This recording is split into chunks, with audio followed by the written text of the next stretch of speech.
Hi guys, I'm Dr. Kim Sage. I'm a licensed clinical psychologist, and if you are a somewhat psych savvy person, you know this word boundaries. In fact, even if you aren't that psych savvy, we hear this word all the time. But when you have a parent who is borderline or narcissistic or just emotionally immature, or if you have a partner who has issues navigating themselves, there's a really good chance that boundaries are a huge issue, but they're really an issue for certain types of childhoods, and it really can affect our own adult lives when we haven't had exposure to boundaries in terms of what they look like, how to implement them, and all of that. So this is part one of a three-part series. The first video on boundaries is what are they and how can we identify where our boundaries are. The second video will be boundary violations and boundary types. And the third video will be how to set boundaries, especially with a BPD or NPD partner or parent, someone who has a strong presence in your life and who you often feel powerless to exert your own boundaries, all right? So before I get started though, please don't forget to subscribe and hit the bell, and that way you'll be notified when I post new videos. If you like this content, please give it a thumbs up. And if you would like to get more, I really would love to have you join the community. And this little one I'm growing with like 300 subscribers, which I'm so thankful for. And also just begin to share your own stories, because it truly does help us all not feel so alone, feel seen and feel heard and understood. All right, so let's get started. Now, I know there's lots of videos on boundaries. I'm going to really be doing this from the perspective of a child who hasn't really had them in relationship to parents who, as I'm saying, are probably on a personality disorder spectrum, or those parents who have significant emotional immaturity and what that looks like. Actually, I'm amazed sometimes at clients I have in my office who we have this conversation and they think they know what they are, but as I sort of try to get more information and understand them, they really don't know, and often because they didn't experience them as children. Now, at the core, boundaries are really these invisible lines that we draw around ourselves.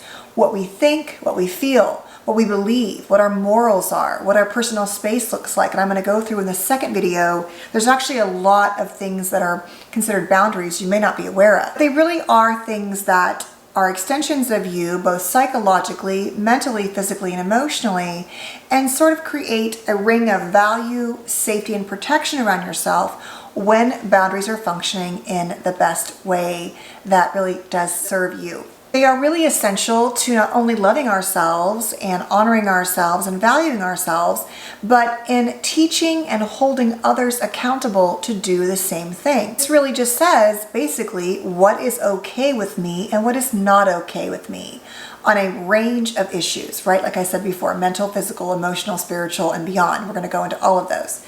All right, so where do they come from? Now, when we have a BPD, NPD, or emotionally immature parent, we often grow up believing that we are not entitled to have boundaries. Boundaries don't exist. And this is also because oftentimes there is an attempt to be won by the BPD or NPD parent, this enmeshment, this sort of like we are all this big conglomeration of self determined by that parent. And so what I say goes, when I say goes, it really means that whether it's, how I talk to you, what I talk to you about, the things I use from you or don't use from you in terms of your belongings, whatever it is, it belongs to me. And so we don't believe that we have them or we're even allowed to have them because, let's face it, in our childhood, we did not. The next thing is that in order to have any of our needs met, we had to be agreeable to the lack of boundaries, and that is how we got our needs met. If you need me to be boundaryless, that's what I'll do so that I can get some semblance of love, protection, attunement, whatever, from the parent. Now, because we are so good at that, that often creates a situation where those of us who grew up with parents like this are good caretakers. We are excellent at meeting the needs of other people. The problem is we're so good at meeting your needs, we don't even know what ours are. And that becomes a problem, especially as we enter adulthood. We don't really see ourselves as a separate person, And I'm always amazed when I do this work with people, what do you like? What do you love? What did you dislike? You'd be surprised at how many people don't really know. They haven't been able to foster that sense of self because the whole thing has been about rotating around you, right? And making it okay for you so that I can be okay. And that really means that we've learned to give them what they want to our own detriment. The last issue is we're often trying to avoid a borderline or narcissistic parent or emotionally immature parent's rage and their unhappiness or their depression or whatever it is, or anxiety. And so because of that, we are just all about giving you what you need in an effort to avoid the negative feelings we might have. So if I think that setting a boundary is going to make you angry, well, I'm not going to do that because I don't want to deal with that wrath. I don't want to deal with you being enraged with me or crying at me or whatever's going to happen. And so that reinforces that whole dynamic where we're really good at making it about you, but don't really know how to make it about ourselves. Now, how do we identify what our boundaries are leading to that, right? If we don't really know, how do we do it? I think one of the first clues is a feeling. And to me, the feeling that often really points to, do I have a boundary here I need to set, is resentment. If you find yourself feeling depleted, resentful, taken advantage of, not appreciated, oftentimes that goes back to, did we set up the boundary about what we expected from other people, whether it's our children, our partners, our employees, our employers, whatever. So the first thing is to ask yourself, well, okay, what do I believe? What do I believe? What do I feel? What do I think about lots of things like my physical self, my emotional self, things like religion, politics, how I want my life to work, what is okay with me, what's not okay with me, where do I find that sort of yucky in my stomach kind of pit feeling about something that was done to me that doesn't feel right, but I can't really connect sometimes what that is. What was wrong there? What did I not get? What needs were not met? That's the first thing, is asking yourself, sort of like, who are you and what do you believe and feel and think? The next one is, where do I want and need to say no? Where do I often find myself saying yes?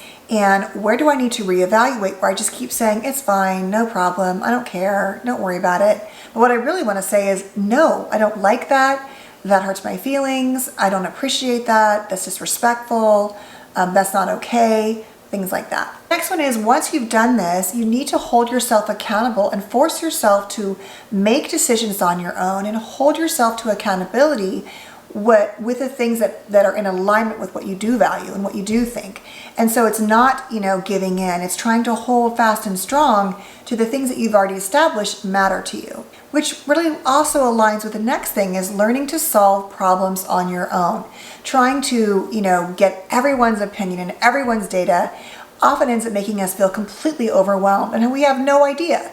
And so trying to, that's fine, get people's opinions, get the data, do your research, but then learning how to sit, maybe in meditation in a quiet space, and get clear on what you want, holding yourself accountable, and making sure it's your voice making the decisions. And that really goes with, trusting and sticking with your own self. You have to go back to believing that your opinions matter, that you have value, that you're smart enough to know what to do.